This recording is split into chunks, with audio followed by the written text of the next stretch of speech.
Hello अस्सलाम student, this is Arshad Khan from Karachi academy. आज हम बिजनेस स्टडीज़ ए लेवल जिसका कोड है 9609/32 फरवरी मार्च 2021 का क्वेश्चन नंबर 2 करेंगे। क्वेश्चन नंबर 1 हम ऑलरेडी कर चुके हैं।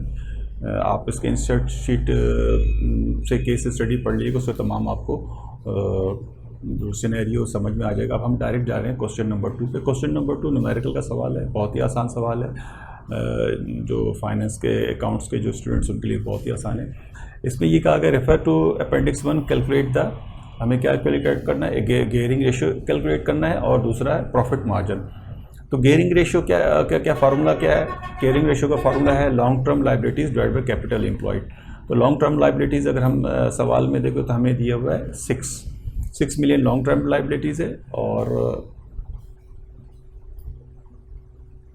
कैपिटल एम्प्लॉयड क्या है, शेयर कैपिटल प्लस रिजर्व अगर हम कर दे तो कैपिटल एम्प्लॉयड हो जाएगा। ये 3.1 + 1 तो क्या होगा 4.1। तो हम इन तमाम डाटा को अगर हम फार्मूला में रखेंगे तो हमारे पास गेयरिंग रेशियो आ जाएगा 146.31। इसका मतलब ये कि हमारा गेयरिंग रेशियो बहुत ज़्यादा है। हमने जिसको कहते हैं कि लॉन्ग टर्म लाइबिलिटीज़ बहुत ज़्यादा ली हुई है, ठीक है, कैपिटल से ज़्यादा हमारा जो लॉन्ग टर्म लोन है, ठीक है। ये एक आसान सवाल आ गया। अच्छा, क्वेश्चन नंबर 2 है, ये 4 नंबर का सवाल था। क्वेश्चन नंबर 2 है summary of income statement for the year ended 2021। जो BFB की कंपनी, इसका समरी दिया हुआ है। रेवेन्यू है 13.2, कॉस्ट ऑफ सेल्स और एक्सपेंसेस दिया हुआ। प्रॉफिट मार्जिन हमें पता करना। प्रॉफिट मार्जिन का बहुत ही आसान formula, net profit divide by sales. हम सेल्स की हमें फिगर दी हुई 13.2, हम नेट प्रॉफिट निकाल लेते हैं। नेट प्रॉफिट का क्या फार्मूला होता है कि अगर हम sales minus cost of sales और अदर एक्सपेंसेस निकाल दें तो हमें नेट प्रॉफिट आ जाएगा। तो सेल्स हमारा 13.2 है, 10 हमारा कॉस्ट ऑफ सेल्स है, 2.4 हमारा एक्सपेंसेस है। 13.2 - 10 - 2.4 कम्स 0.8 मिलियन। 0.8 मिलियन को अगर हम 13.2 से डिवाइड कर लें और उसके परसेंटेज निकालें तो 0.8% आ रहा है, यानी लेस देन 1% जो है हमारा प्रॉफिट मार्जिन है, ठीक है जी, जो सेल्स का है। तो ये एक सवाल हो गया। अब आ जाते हैं इसी का एक और सवाल आसान है, एसिड टेस्ट रेशो। इसमें सेम वही डाटा हमें इस्तेमाल करना है जो हमने ऊपर इस्तेमाल किया है। तमाम डाटा हमें दिया हुआ, फिगर्स दी हुई। एसिड टेस्ट रेशो का फार्मूला क्या है? Liquid asset divide by current liabilities. Liquid assets यहाँ पे दिया हुआ है 0.6, करंट लाइबिलिटीज़ हमारे 1.3, इनको हम डिवाइड कर लेंगे तो ये आ जाएगा हमारा रेशियो 0.46। 0.6 हमारा लिक्विड एसेट है, 1.3 मिलियन जो है हमारा करंट लाइबिलिटीज़ है। तो 0.46 to 1, यानी 0.46 हमारा लिक्विड एसेट है compare to 1.3 million of liabilities, ठीक है। तो ये भी देखा जाए तो उतना अच्छा रेशियो नहीं है, कम से कम 1 होना चाहिए कि आपके पास जो लिक्विड एसेट जो आपकी लाइबिलिटी है उसके कम से कम करीब हो जाते हैं या मोर उससे हो जाते हैं, ठीक है जी। तो ये आगे लिक्विड एसेट्स के बारे में, यानी 0.46 आपका लिक्विड एसेट्स है और करंट लाइबिलिटीज़ है 1।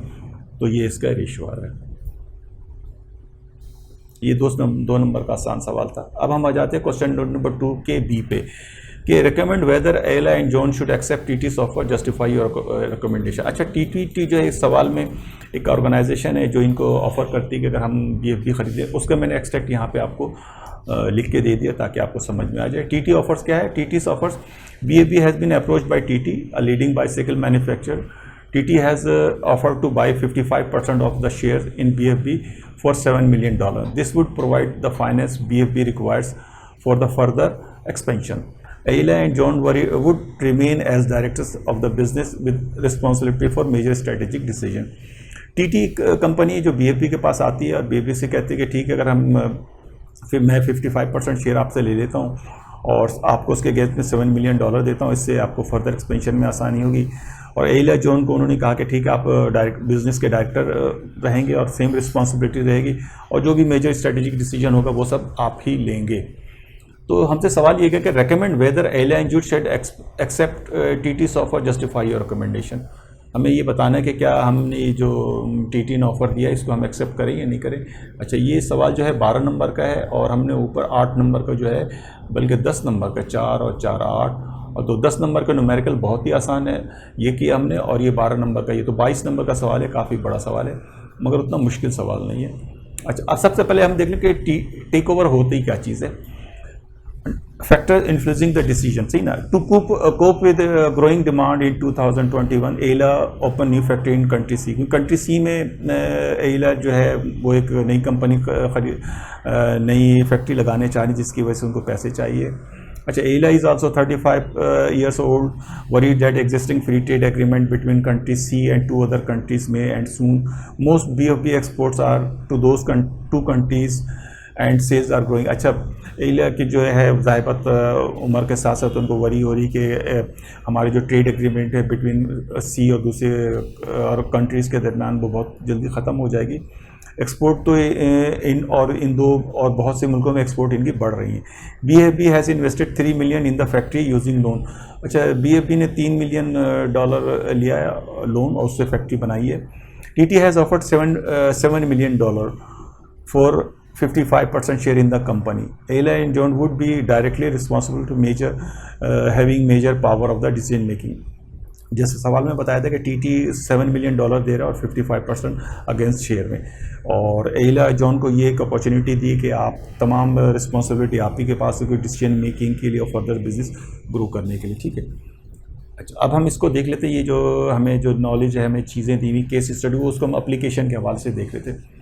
Refer to result of the two a case study. अगर हम केस स्टडी में जो अभी हमने क्वेश्चन ए में गेयरिंग रेशियो और ये सब चीज़ें की, तो उसमें आ रहा है gearing is high for 59.4%। Most of the finance is from bank loan. जैसे मैंने सवाल अभी सॉल्व किया, मैंने बताया था कि गेयरिंग रेशियो उनका बहुत ज़्यादा है। एसिड टेस्ट इज 0.46 में इंडिकेट पोटेंशियल लिक्विडिटी रेशियो। इसी तरह एसिड टेस्ट जो रेशियो है वो भी उनका अच्छा नहीं आ रहा, जिससे ये हो क्या भाई कि उनका जो है लिक्विडिटी का इशू रह सकता है। Current ratio is at low at 1.08। इसी तरह करंट रेशियो भी उनका बहुत कम है। Working capital is just $100,000।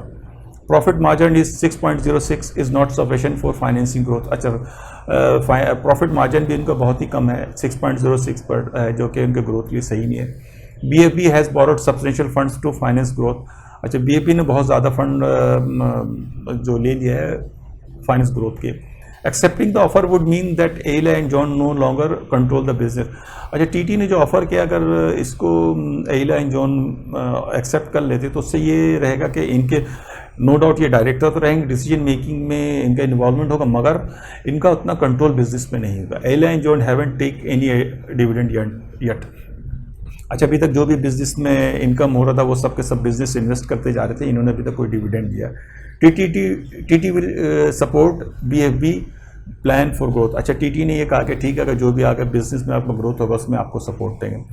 अच्छा, अगर देखा जाए TT ने जो ऑफर किया है 7 million for 55% value of the business at 12.73 million।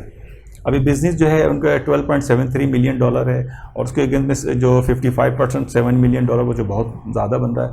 This is much greater than the value of net asset eight 4.1 million और कैपिटल एम्प्लॉयड 10.1 million। तो अगर इन सब चीज़ों के हवाले से देखा जाए तो TT ने बहुत अच्छी ऑफ़र दी है एला एंड जोन्स को। अच्छा, अब हम इन चीज़ों का ज़रा एनालाइज करें।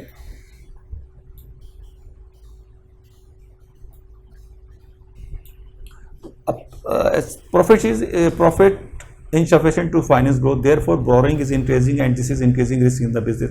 अच्छा, जैसे हमने देखा था 0.8% आ रहा था, लेस देन 1% का नेट प्रॉफिट मार्जिन आ रहा था, तो जो जिससे कि प्रॉफिट उतना और इतना अच्छा नहीं था, मगर इन्होंने ग्रोथ बहुत ली है और तमाम के तमाम बोरोइंग के थ्रू ली, जो जिससे कि बिजनेस बहुत रिस्की हो जाता है। Injection of finance into BFB would give greater stability to the business in time of economic uncertainty. अब फाइनेंस जब अभी इकोनॉमिक अनसर्टेनिटी के टाइम पे ये इनको बहुत बूस्ट करती है। Support of TT a much larger business could be help BFB develop its product range and increase its market share. Economies of scale may result। अच्छा, क्योंकि TT ने उनको सपोर्ट किया है तो बहुत बड़ा सेटअप है, और जिससे कि BFB अपने बिजनेस को और डेवलप कर सकती है, उनके प्रोडक्ट रेंज और मार्केट रेंज बढ़ सकता है, और जिससे कि उनको इकोनॉमीज ऑफ स्केल मिल सकता है।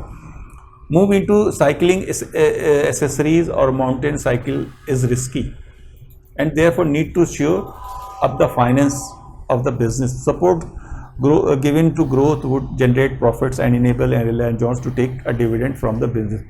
अच्छा, क्योंकि ये साइकिलिंग एसेसरीज और माउंटेन साइकिल्स के बिजनेस में भी जाना चाह रहे हैं, कि जो एक रिस्की है, नया बिजनेस है इनके लिए, तो इनके लिए अगर फर्स्ट करें इनके पास बिजनेस होगा, फाइनेंस होगा, तो इनके लिए बहुत आसानी होगी कि वो आगे के बिजनेस को लेके चलें और उससे डिविडेंड भी ले सकें। अच्छा, अब हम इन चीज़ों को सबको इवेल्युएट करते हैं तो क्या हमें मिलता है। सपोर्ट ट्रेड रिकमेंडेशन, ठीक है जी। Importance of controls Ella and relative to pursuit of growth of business. इससे ये रिलेटिव टू परसूट ऑफ ये एला जॉन को ये देखना पड़ेगा कि आया कि ग्रोथ की तरफ जाएं या कंट्रोल करें बिजनेस को, किस तरफ परसू करना, तो वो इनको ज़रूर सोचना पड़ेगा। Elements that the evaluation judgement might depend on, क्या 7 मिलियन जो है ये 55% स्टेक के हवाले से सही है, और फ्यूचर कैपिटल की जो रिक्वायरमेंट होगी क्या BFB इसको पूरा करेगी, और possibility of selling less than 50% of share so that Ella and Johns retain control. ये भी हो सकता है कि अगर हम लेस देन 50% शेयर और किसी और कंपनी को बेचें तो उससे ये रहेगा कि एला एंड जॉन का कंट्रोल रहेगा बिजनेस में, क्योंकि 55% जब आप शेयर सेल कर देंगे तो आपका कंट्रोल ख़त्म हो जाएगा। और फिर दूसरी एक और चीज़ हमें ये देखना पड़ेगा कि how TT is financing the takeover, debt financing could leave BFB more even more in debt. क्या ऐसा तो नहीं कि BFB TT जो है उसको जो फाइनेंस कर रहा है वो थ्रू डेट फाइनेंसिंग के थ्रू करेगा। अगर वो डेट फाइनेंसिंग के थ्रू करेगा तो उसका अगेन बर्डन जो है BFB पे आएगा।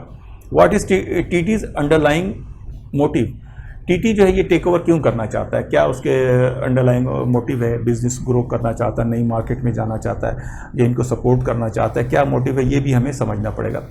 Significance of the other factor that में आल्सो इन्फ्लुएंस द डिसीजन, हमें बहुत और भी कुछ डिसीजन जो हमें अफेक्ट करेंगे। लॉन्ग टर्म रोल ऑफ एला एंड जॉन में बी थ्रेटन, हमें ये देखना पड़ेगा कि लॉन्ग टर्म रोल एला एंड जॉन का ये भी एक बड़ा रिस्क भी आ जाएगा, थ्रेटेंड हो जाएगा। Are other companies interested in investing in भी, हमें ये भी देखना चाहिए कि क्या कोई और भी कोई दूसरी कंपनीज हैं TT के अलावा के जो BFB में इन्वेस्ट कर रही हैं।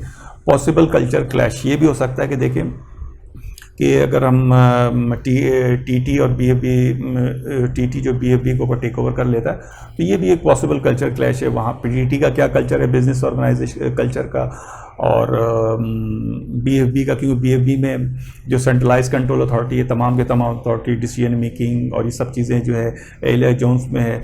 TT में क्या पता सेंट्रलाइज डिसेंट्रलाइज कल्चर हो, वहाँ पे किसी और तरह का बिजनेस एनवायरनमेंट, तो there are so many thing. तो ये सब चीज़ें भी बहुत इफेक्ट करेंगी डिसीजन मेकिंग के टेक ओवर करने पे।